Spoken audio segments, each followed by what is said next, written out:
The Winter Garden, Act 1. The arrival in glass. Clara Whitmore, 28, inherits an abandoned glass conservatory in northern England.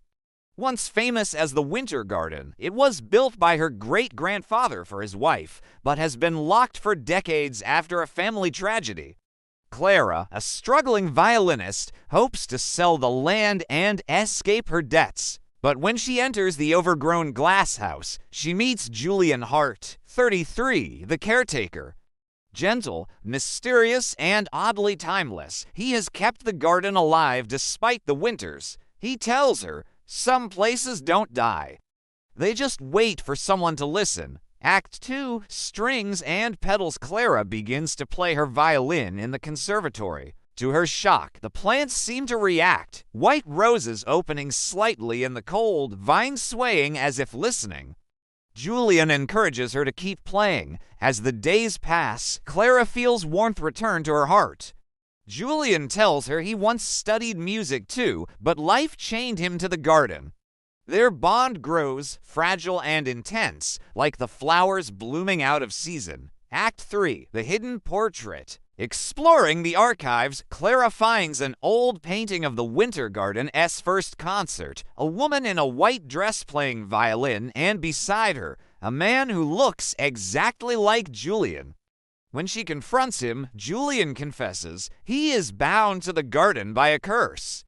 The founder's wife, his true love, died in the snow, and with her last breath, she begged the garden never to let him go. For over a century, he has lived unable to leave the glass house. Act 4. The choice of love. Clara is torn. Sell the estate and be free, or stay and share eternity with a man trapped in time. Their love grows desperate. They kiss under falling snow inside the glass house, knowing each moment could be their last. But the curse tightens. The plants begin to wither when she speaks of leaving. Julian weakens, his body fading like frost in sunlight. Act 5. The last concert on the coldest night of the year. Clara sets up her violin in the center of the garden.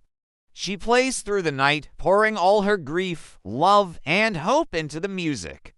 The glass panes tremble. The roses bloom one last time. Julian smiles, whispering, "You freed me." His body dissolves into petals, leaving her alone in the glowing garden.